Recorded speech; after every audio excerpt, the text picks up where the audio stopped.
Hi guys, it's Andy from mcfcfantv. Well, it's part 2 of the question and answer session. So what I'm going to do is I'm going to show you a few questions that were asked to Ray in part 2, and then I'll come back and I'll answer some more. Right, next question. This question is from Somperlieber. A really cheeky question here.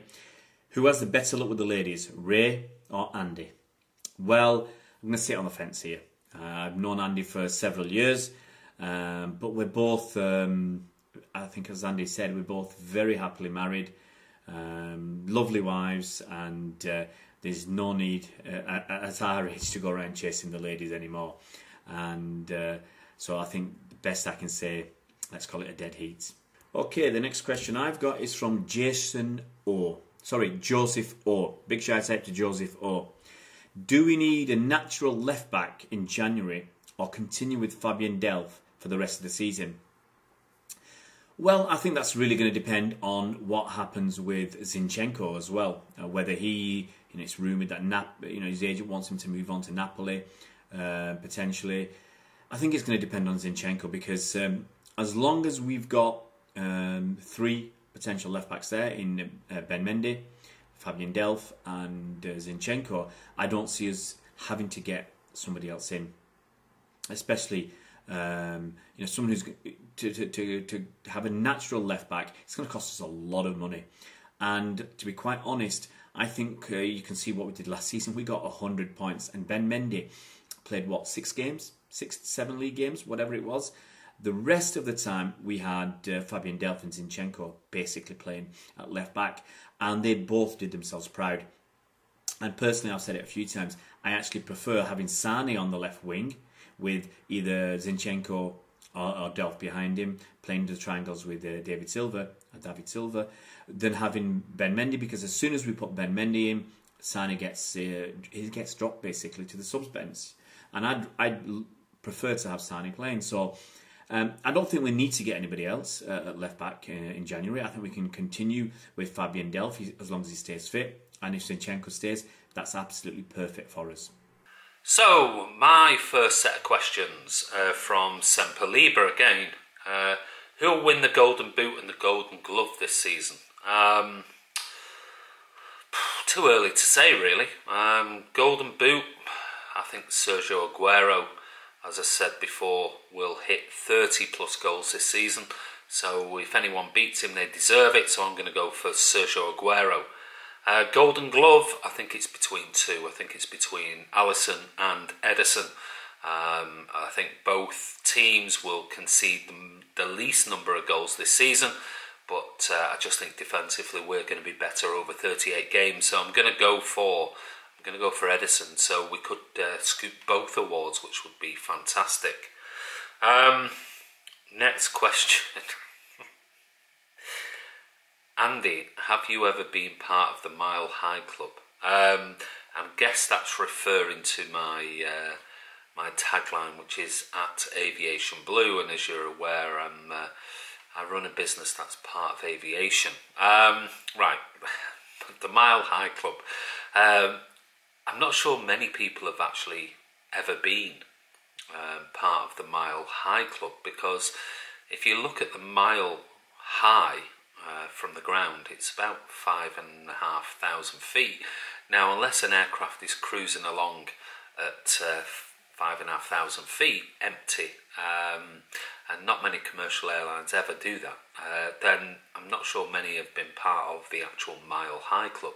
Now, if you said the 7.7 miles or 7.5 mile high club, that's a different story, because that's up at your normal cruising altitude of around about between 39 and, let's say, 36 for some sort of smaller aircraft, up to sort of 42,000 feet for your private aircraft, commercial aircraft, general aviation aircraft, private owner-operator aircraft, which are many I train. So have I been there? Wouldn't you like to know? But let's just say I've had many empty sector across the pond, where time has needed to be sort of, I don't know, let's say we've had to find time to do certain things. So, yeah, the Mile High Club is a bit of a misnomer. But a view, that's what I'd like to know. Next question. And this is from Ulrich Trollheim. Why do certain clubs have cretinous fan bases? Is it down to entitlement or just poor parenting? Could be a bit of both. I don't think it's poor parenting. I think it's society. I think sometimes people feel the need to fit in and feel that they need to follow a certain type of behaviour. And I think just because some fan bases can get out of control, that if you are rational and reasonable and put forward a good argument which opposes the majority, you can be shouted down very easily. It happens to me. If you put up a good argument, even on city forums as well, people want to shout you down because there's a narrative already out there. And it's sometimes very, very difficult to change that narrative, whether you call the people cretinous or whatever. So it's not basically down to poor parenting. It's down to people not being able to stick up for themselves. And many a time I'm happy to court not abuse, but rebuke or the unpopular opinion against me, simply because I'm happy to go against the flow. If something's wrong and people, in their thousands are doing it wrong, does it mean you should do it wrong as well? Does it mean you should copy and be a copycat and follow the sheep, follow the herd? No. I mean, you can stand up and say what's right and do the right thing. Let's not go into into something too serious. But world wars are started by people just going along and keeping their heads down and appeasing others and following the herd. And when you actually find out the majority are actually good people, and it's a minority, usually a very vocal minority, who are setting the agenda. So it's probably, as I said, it's not down to poor parenting. I think most parents are decent. I think it's down to a herd mentality. You've got to stick with your herd. If your herd's wrong, whatever fan base, I'm not going to pick on any fan bases here. If the herd's wrong, people feel they have to follow the herd. It's that tribalism in football, and you feel you've got to protect your club, even if you know deep down they're doing something wrong.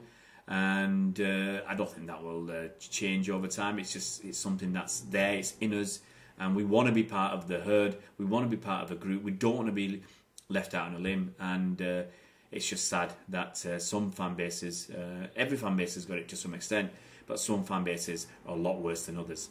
No names need to be mentioned. Guru Paran, who says, who's the perfect replacement for Fernandinho? Fernandinho. You'd have to look at it and potentially say that the way it's going at the moment, you've got the likes of Frenkie de Jong. Very difficult, because I think Fernandinho plays in such an unusual role, and you might think, well, central defensive midfielder, and there are not many that do the job that he does. If you look at it from afar. So it's going to be very, very difficult to replace. And it's okay saying we'll spend 40, 50, 60, 70, 80 million on a young kid like De Jong, which I think possibly in January we may do, and then loan back and get him in next summer. But to replace somebody who has been absolutely sensational for Manchester City in Fernandinho, I think it's going to be very, very difficult. So who will replace him? Who knows? You might look at the likes of Verratti, who's probably the closest thing in world football at the moment. But the likes of Frenkie de Jong seems to be the one that City are very, very keen on. It's a gamble, because it's one thing playing in Dutch football for the national team and transferring those skills into the Premier League, but who knows, maybe it's Frenkie de Jong. I guess we'll wait and see, but big boots to fill in Fernandinho's, for me, is going to be very difficult. Okay, the next question is from Dr. 56. Borussia Dortmund are interested in Phil Foden. If he decided to go to Dortmund and following on from Jadon Sancho and get more minutes to play, should City allow him to go or convince him to stay even if he doesn't get more minutes to play? And how about Mahrez? Should he take penalties again if Aguero is not on the pitch? Or who would you prefer to take penalties if Aguero is not on the pitch? Obviously 2 questions there, Dr. 56. Will City let Phil Foden go? I don't think so. I don't think he wants to go. I mean, he's going to stick it out for a while.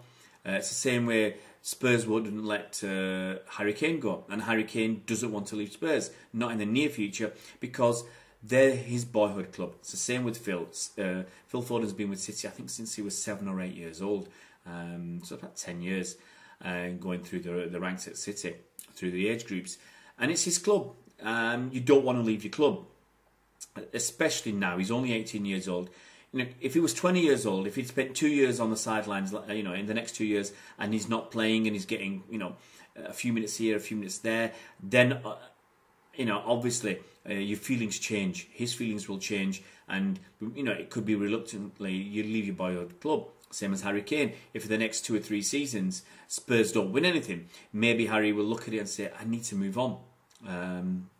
You know, Real Madrid look like they might be courting him now, you know, with some of the things the players say, and you know, he might feel the same as Phil Foden. But right now, I don't think City will let him go, and he certainly doesn't want to go. He's going to be offered a new contract by the looks of things quite soon, and he'll be paid quite handsomely for a kid of 18 years old. So I don't, as I said, I don't see him moving. He doesn't want to go, and City won't allow him to go. They don't want to lose him. I think the fan base would be really up in arms. There'd be open revolt at matches if we let Phil Foden go. And maybe we put too much on the young kid's shoulders. But he's one of our own, and we've built him up, and we are fully behind him. We want him to succeed, and we want him to succeed at City. Next question. The second part was about Mahrez and penalty. Well, what I feel, I'm just going to get a bit more comfortable. What I feel about Mahrez, about the penalty at Liverpool. I don't think Mahrez is playing with the confidence that he had at Leicester. I think if he was, he probably would have scored, or at least hit it on target. I don't think, there's other names being mentioned that we could have had taken the penalty. But when you look at it, a lot of those players haven't actually had much success with penalties and not taken many penalties. I think Gabby Jesus is 1 out of 3. There's people that you think have got a good strike in them. You know, Gundogan, I think he's another decent penalty taker. Bernardo Silva, I had a full confidence in him. He's playing so well. And you want to give it to somebody who not just wants to take a penalty, but is confident in his overall play. And I don't think Mahrez is. You know, the way he's played for City this season, he's, for me anyway, he's lacking in confidence. So if Aguero wasn't on the pitch, I want to give it to Gabby. Gabby Jesus should be the next in line. He's a striker, and he should want to take it, and we should let him. He should be practicing in training to show people what he can do, and hopefully then they'll let him take the penalties. And you know, if he's not doing well in practice, in training, then that's a different issue. And maybe you pick somebody else, but give him a chance. He's a goal scorer who wants to score goals. Okay, the next question is the football fan chat. What are your day jobs? If you don't want to say or find it personal, sorry guys, that's fine. Okay, so the football fan chat. What's day jobs? I've had many jobs. I don't mind going through some of my potted history. I started off in finance. I did 10 or 12 years working in various different roles in finance. Working for a university, working for firms of chartered accountants, working for big firms of accountants, being a tax advisor. But at the end of it, I found it quite boring. And people might find me boring, but I found the jobs boring. And it wasn't suited for me in the long run.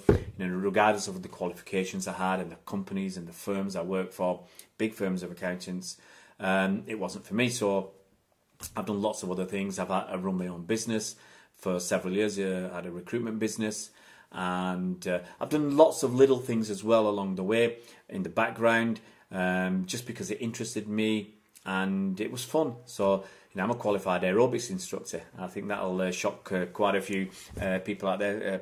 a few people will be surprised to hear that, but it was a fun thing to do, and I enjoy doing it. I'm a qualified badminton coach. I did that when I moved to France.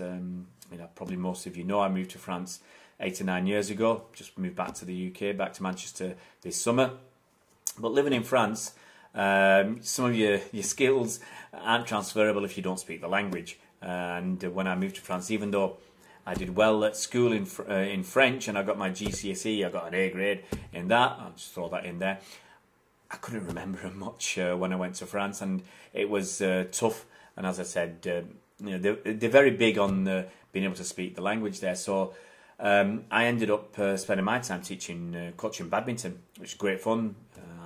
Coaching and playing badminton regularly, and I also taught English as a second language to children over in France, and that was great fun. And there's a lot of kids where I used to live who've got slight Manchester twangs to their accent, and they sport City. So I've done lots of things that that keep me interested, that I have fun, dancing in clubs, all sorts of weird things many years ago.